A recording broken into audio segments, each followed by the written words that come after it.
Netanyahu has just asked for the UNIFIL forces, which is the United Nations interim force in Lebanon. He has asked them to basically, move away. The reasoning being that the way that Hezbollah has basically been acting is that they have been using them as human shields, and now the fact that UNIFIL has been refusing for a long time and is still now refusing to basically move out, despite the facts that we know, is showing something not not something we would want to see. But just sort of like starting about what led here. As we know, the invasion of Lebanon started officially. It started on October 1st, but it did start a few days earlier when the first forces went into Lebanon with the stated goal of basically finally ensuring that the Israeli citizens can actually live within their homes, because still tens of thousands of Israelis are basically refugees in their own country because the north has not been safe to basically stay there. So something that has happened is something that UNIFIL has stated is that IDF has fired on their positions. There were three different attacks that I've seen so far. With two of them, there were basically no casualties, no incidents, but one of them, two people were wounded. Netanyahu has already said that he regrets the injury, but that's why he says, UNIFIL forces should not be there because Israel is conducting a war operation there. But, question for you, Michael, why is UNIFIL there? Well, UNIFIL's there, I believe, because there's a UN resolution, at least one. There's two at least. Sorry, I remember 1701 is one of them. And there are UN resolutions that UNIFIL is supposed to occupy most of the area south of the Litani River, which is supposed to be prohibited to Hezbollah. And the point is that you don't want Hezbollah within however many kilometers of the border of Israel, because all they do is fire missiles, which is exactly what they're doing. Now, they do have longer range missiles, let's be clear. They can fire from pretty much anywhere in Lebanon, but most of the missiles they have are shorter range. And that Litani River was an actual UN resolution to protect Israel after, I believe, the second Lebanon war. UNIFIL has been doing a stellar job, and I'm saying that cynically, of course. Otherwise, if they had been doing the job that they were supposed to do and actually maintaining the UN resolution, there wouldn't have been the kinds of missile fire on Israel that there is. And UNIFIL is either in cahoots with Hezbollah, just as they were the equivalent UNRWA. And please, let's not argue about whether UNRWA and UNIFIL are the same. They're the same. It's a UN-sanctioned organization that, for all intents and purposes, does the bidding of whatever the UN wants or the local bosses, which in this case in the north is Hezbollah. And they're not doing their job, period, full stop. Country is under fire. Everybody in the war zone needs to leave. And it's not up to Israel. It is shocking to me, and it's a shame that Biden and Macron and all those, again, becoming part of the useful idiots, are screaming about these two injuries when everybody knows, including Biden and Macron, that UNIFIL's not doing their job and they clearly need to get out of the war zone.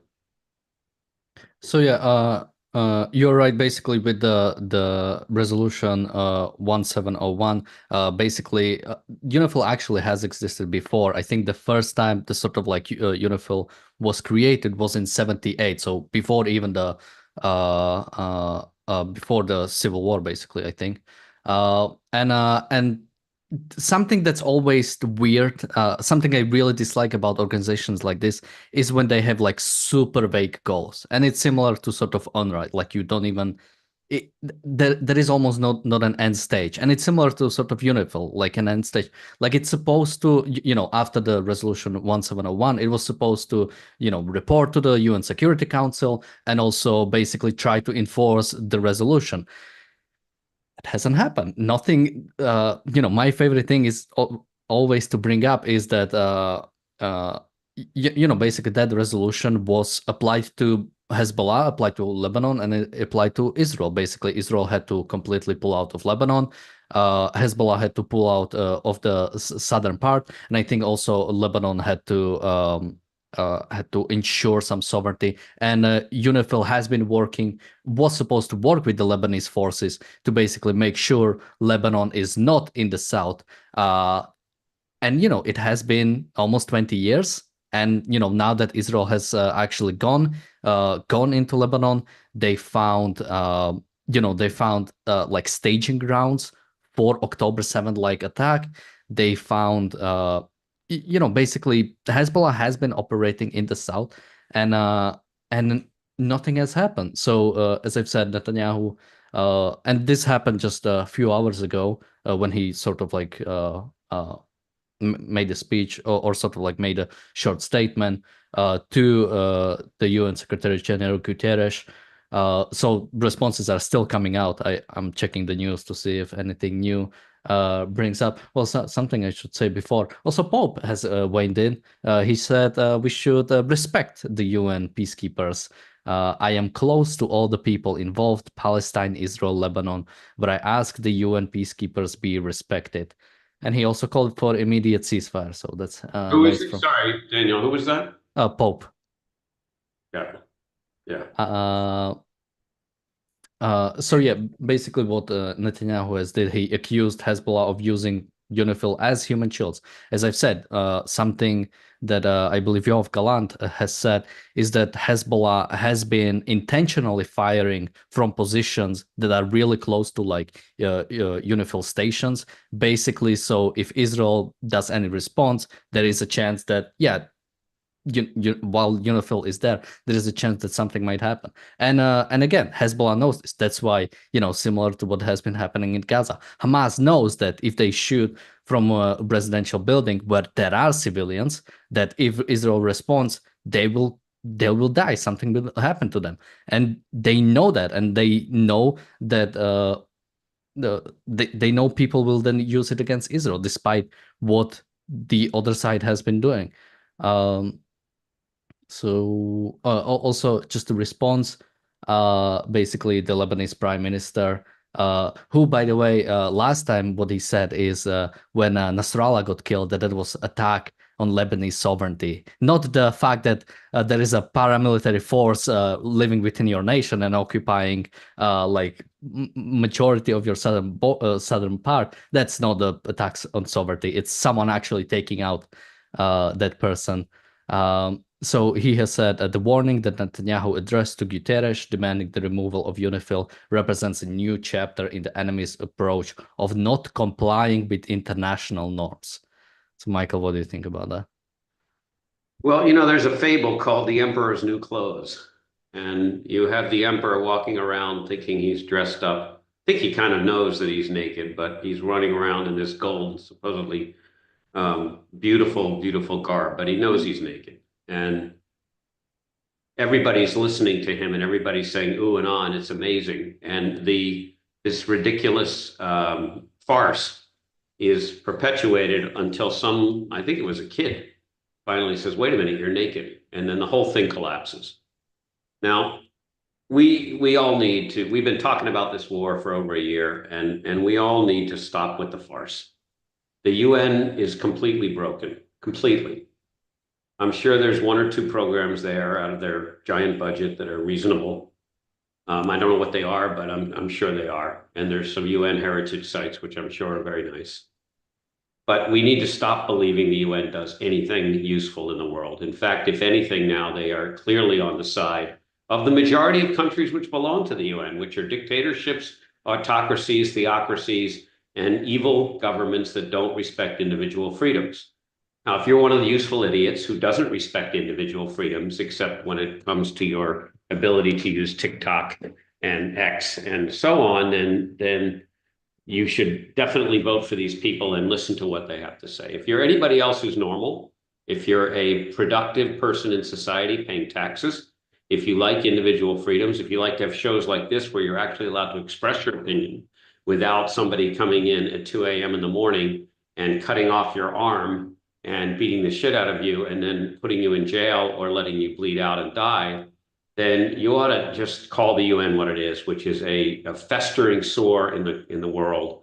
And Gutierrez, who, by the way, used to be an Islamic preacher, okay, and this recently came up, and why it took so long for this to come up. So this is a devout Muslim is running the UN, and it should be no surprise, and I'm being stereotypical, that this man is anti-West.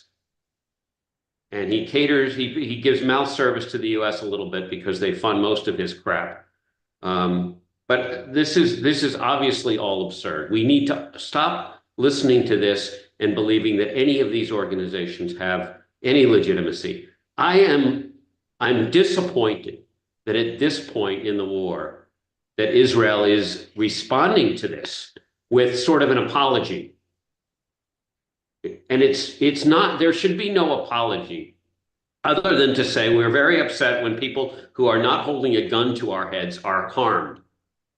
But if someone's holding a gun to your head and the person next to them is aiding and abetting them, you can blow both of them away, and you should. And that's what I don't understand, why anyone thinks things are going to improve if we keep paying lip service to such corrupt organizations. UNIFIL has failed its mission completely, and everybody knows it. That's the last point I want to make is everybody who's in power, Macron, Biden, etc., they all know that the UN is a useless organization that doesn't uphold anything of its lofty initial goals. And yet they continue to pay lip service to this crap because they believe that the morons that they're speaking to, which include all of us, are going to continue to eat it up and believe there's something legitimate here. Israel needs to wipe out southern Lebanon. And by the way, I do believe that's what's happening, despite the fact that Biden keeps saying he believes the operations are limited. Everything I've heard, and I've spoken to a few soldiers who've been up there, is that southern Lebanon is going to look like Gaza very soon. And the intensity of bombing there is actually more than the intensity of bombing in Gaza because it's less populated and because the people got out sooner. Yeah, I mean, well, I just want to verify something because you said Guterres was Muslim, and I'm wondering if you misspoke or if that's like. No, I believe he was. I saw a picture of him on a news story that was republished on LinkedIn. Maybe I misspoke, but people should verify that. But I have a picture of him as a Muslim cleric, and it just shows, he shaved, and it's the same guy, but he's clean shaven now, and he's not wearing his getup. But this needs to be looked into. I apologize if it's not true. It was definitely on LinkedIn, and it was definitely a story. Maybe it hasn't been verified. Sure, I'll definitely check that out too. Well, something I really dislike about UNICEF specifically is the sort of like a worldwide sanction it is given because you have to remember whenever you have a UN peacekeeping force, it's a UN peacekeeping force, meaning it's a whole different nations. They usually rotate. So I think currently in Lebanon, I think it's about a bit more than 30, with many nations having just 10 troops somewhere, and some have over 1,000. So I think the biggest ones are Indonesia and Italy currently. And Italy has basically came up strongly against Israel for doing this. Again, not realizing the sanction they're given. You have to remember, what is Israel doing right now? Hezbollah has attacked Israel on October 7th. Even if you ignore all the past things that have happened, even if you ignore the fact that, even if you take the sort of UN route, the fact that they have not been complying with the resolution at all, the fact that Israel has said that Hezbollah is not complying with the resolution and they've did nothing about it, they are giving the sanction to them. For example, even the president of Ireland, Michael Higgins, he said, demanding that the entire UNIFIL operating under UN mandates walk away, which he called outrageous. They're not. They're not. Let's take that apart for a second. He's calling it outrageous that we demanded that when I'm saying Israel demanded they walk. They're not doing what they're supposed to do. If they were, we wouldn't have a Northern Front war. And this is a war. I don't know what more Biden needs for a regional war, but there's a war on 4 or 5 fronts. Israel likes to say 7. There's missiles coming in everywhere, and it's a war. And if UNIFIL was doing their job, which is frankly what Netanyahu should just come out and say, if they were doing their job, we wouldn't be in the Northern Front, and our 60 to 80,000 people wouldn't be displaced in the north. Full stop. No more discussion is required. They failed. Time for Israel to take matters into their own hands. Yeah, and the fact that it sort of have been because when I was naive, meaning like a year ago, I was talking about like what could be like the sort of like a solution around this area, and I was actually thinking because I know if you take like the Cyprus situation, there are also UN peacekeeping forces there, basically separating the Cyprus, the actual Cyprus, and then what is it called, like Northern Cyprus, or basically no one but Turkey recognizes that it's not an actual country. And so they were there, and I'm like, okay, it seems like it's sort of working there. It's not working in the sense like it's clearly one side is right, but at least sort of violence is not happening there, at least from what I understand. So I figured out, well, what if we try the same thing somewhere around Israel? Then I look up what happened with Egypt. Oh, UN peacekeeping forces were in Egypt, basically on the border with Egypt and Israel, to sort of make sure nothing bad happens. And what did Egypt do when it wanted to basically conduct some aggression towards Israel? It just dismissed them. It just said, yeah, you're not welcome here anymore. We just don't want you here. And they were able to just do that. And similar in Lebanon, like you have the peacekeeping forces there. They should do something, and they are not doing that. And now you are in a situation when where the UN peacekeeping forces are not doing what they are supposed to do, basically ensure that Hezbollah doesn't have the ability to easily strike within Israel, because as you have said, they still have long-range missiles. They would still be able to attack, but at least they couldn't.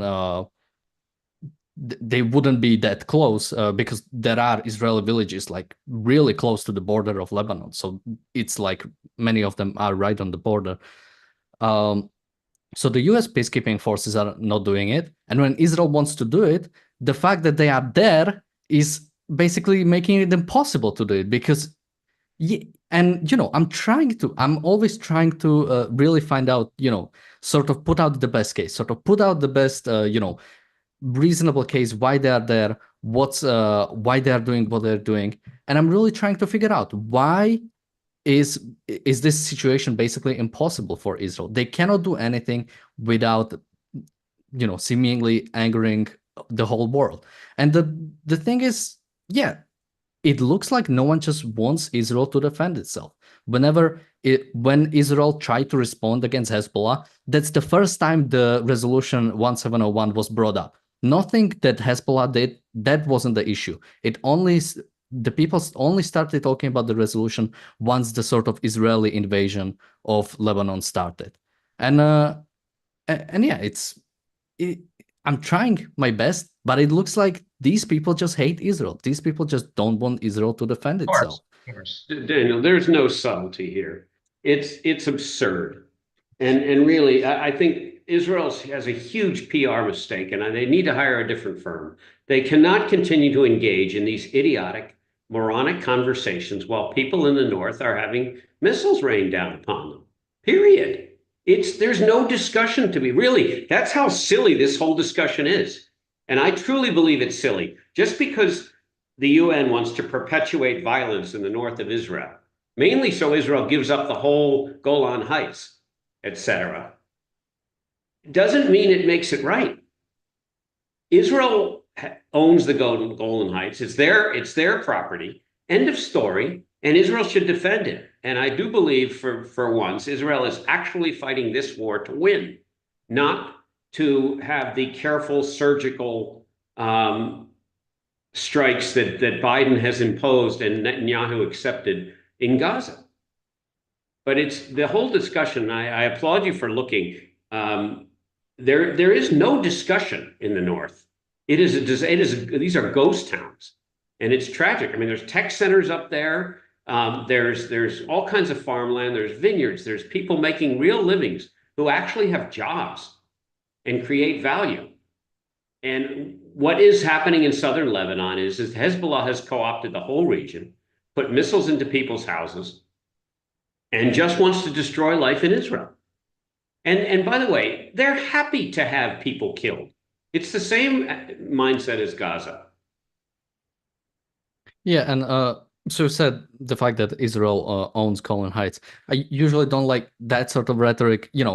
Israel respects the rights of the people of Golan Heights. It took her over. It basically took over that region to ensure its security, but it recognized the rights of the people there. It gave them an option for a citizenship, and it gave them basically pathway to be a free person. The only place in the Middle East where you can at least have a potential to be a free person. There's nothing like, again, someday I want to go to Golan Heights and like ask people like, do you want to live in Syria? Like if there was like And by the way, the 12 Druze kids who were killed from one of these missiles from Hezbollah were citizens of Israel. Druze are perfectly allowed to be citizens. Some of them are in the army, actually. That's a voluntary step on their part because it's not required. And it's ridiculous. I do want to correct myself. I was unable to find any indication to verify what I had read on LinkedIn. So I apologize to folks. I take it back. Apparently, Gutierrez was born a Catholic, and he's somewhat associated with the Socialist Party. No surprise. A bit soft on Putin, but nothing that I saw that he's a Muslim cleric or was a Muslim cleric. I apologize. Take it back. Okay. Yeah, good. Just a fun fact about Portuguese politics, because I had this factoid in me for a while and I couldn't ever use it. The Socialist Party is actually sort of like a social democratic party, and their social democratic party is like a right-wing party. I have no idea why they have these names, because when you look up like their policies, and they don't even like claim to be like social, like the Social Democratic Party is like basically like a right-wing But isn't party. that what the Nazis, what were the Nazis? Weren't they considered the Social Democratic Party? I apologize. No, National Socialist. National But Socialist. Workers' Party. Yeah, socialist, but they were fascist. Yeah, so let me just quickly read up the super chat. So first, thank you, Jonathan, for your super sticker. Thank you so much. Thank you, Bonnie, for your super sticker. Thank you again, Jonathan, for your super sticker.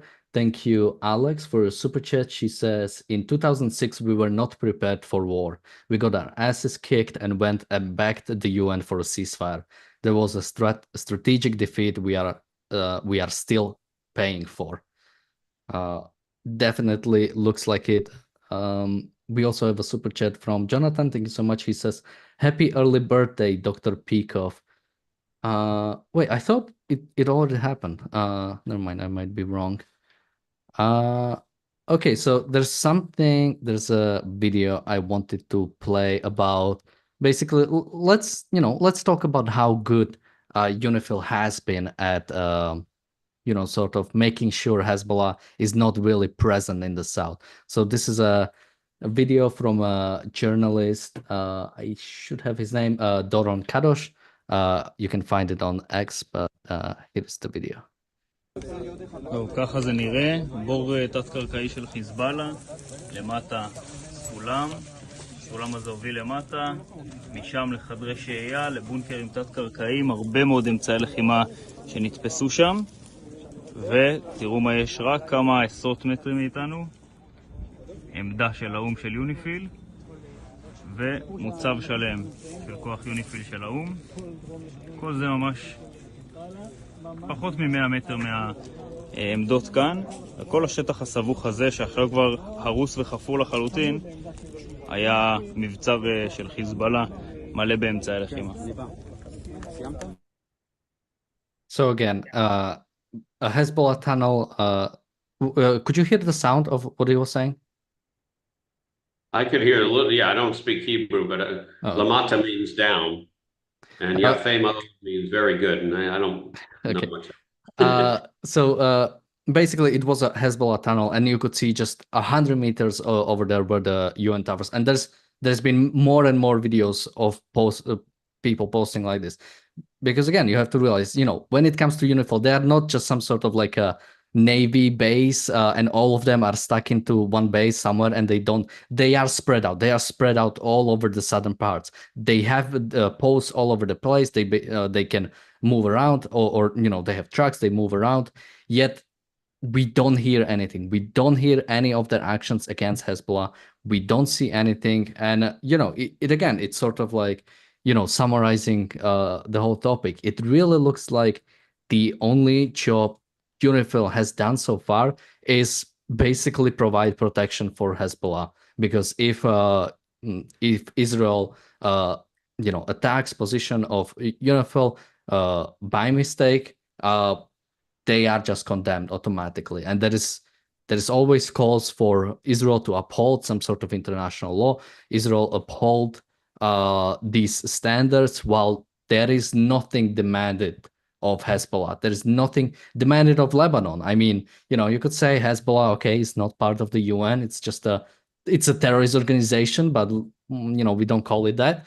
But Lebanon has military, it has forces. Why are they allowed? Why is it acceptable that they are not doing anything about, either you have to recognize that Hezbollah is part of the Lebanese government, and therefore it's Lebanon doing this, or Hezbollah is a terrorist organization and Lebanon is not doing anything about it. It's one or the other. You can't accept the fact that this is happening and nothing is being done. And when something is being done by Israel, they are just not supposed to do it. Again, I would ask them, what is the solution here? What are you expecting to be done? Are you expecting, okay, diplomatic resolution, so Israel pulls out and Hezbollah comes back? Is UNIFIL going to do something about that after that? Michael? Daniel, let's not forget, there's been diplomatic efforts for 12 months now. This started on October 8th in the north. There's no diplomatic progress here. Iran is pulling the strings. And you asked, how do we solve the problem? I would like to understand what Biden/Obama/Harris's proposal to solve the Middle Eastern problems are, other than the vaunted two-state solution between Israel, which is an actual state, and some nebulous entity. And the answer is that those guys haven't got a clue, and lady doesn't have a clue what a solution is. And the only solution is that you can't form a state with terrorists. You don't do treaties with terrorists. You don't form borders with terrorists, because they come over the border and they kill you, just like they did on October 7th. There's no solution. Here's no diplomatic solution here, other than to eradicate this cancer, which is part of the metastasis of Iran. And the Biden administration and likely the Harris administration, if she wins, do not have the stomach to stand for any of that, even to put in a long-term strategy to ensure that. And Israel needs to stop apologizing. Stop it. You can't win on the apology, and you shouldn't. Yeah, whenever someone asks me what is the solution here, I always try to take it from sort of individualistic perspective. Whenever someone asks me something went wrong and whose fault is it or something like that, at the end of the day, you can only control your actions and what you're going to do. And the fact is, Israel or the Israeli government can only control its actions, and it has to realize that in ideal world, they would have the free world behind them. They would have all of the West behind them, and would ensure that they are able to actually live peacefully within their own borders. They don't have to run to tunnels every single day, to bunkers every single day, because some terrorist has decided, I just want to shoot rockets at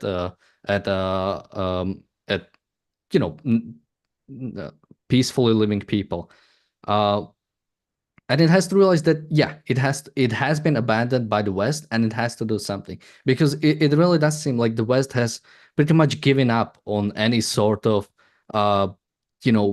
idea of defending themselves, or idea of having a better world. It really looks like it's pretty much it's bad, and we are just not gonna do anything about it. Yes, you hear that often. Yes, Hezbollah is bad, and after that just comes something, but we're not going to do any about it. We're just going to accept the fact that terrorist groups are able to massacre people if they want, and we just won't find any solution to that.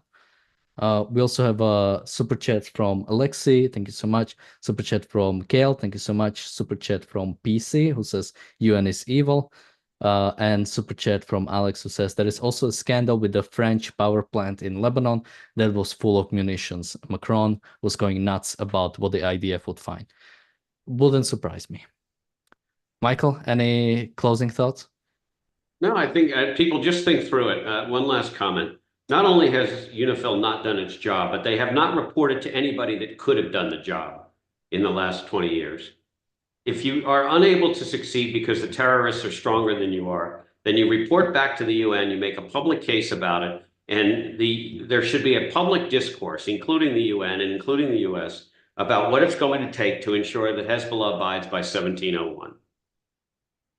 And they never did. And you just think through this stuff, folks. You don't need to listen to some genius on one of the news services to become a so-called expert. You just need to have some common sense. Yeah, but again, as I always say, it's not surprising that the UN is not doing anything about it. Just remember, what is the UN? It's a United Nations. Every single nation that gets recognized, basically gets recognized by the 5 permanent members, can have a seat in the UN, is accepted and can do. And then any action being done by the UN, the fact is the General Assembly resolutions, they don't matter. So it doesn't matter what passed through them. The only thing that really sort of matters is the UN Security Council. And at the UN Security Council, the only thing you care about is the 5 permanent members, which is UK, France, US, I was about to say Soviet Union, Russia, and China. Whenever you want an action, and for example, these resolutions, they have basically all of these nations have agreed. Although I believe with the original resolution, I'm not sure if China, the communist China, already had a seat, basically replacing what is now Taiwan, or what used to be Republic of China. But I believe the Republic of China has abstained. But it was a Soviet Union back then. So you have to have these 5 nations, with 2 of them being dictatorships, 2 of them being authoritarian states. You have to have all of them agree on something.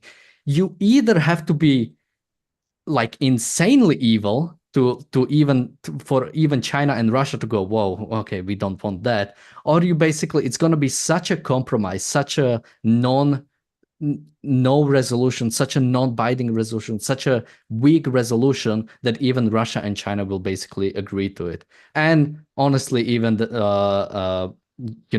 France and UK and US will agree, because those nations have not been that much better when it comes to Israel. The only nation recently we've seen sort of stand by Israel is the United States. And even that has been falling. France has been pretty much voting with Russia and China with every single vote they could have. And UK has been abstaining, because as long as you abstain, I guess you don't suffer the moral consequences of your actions.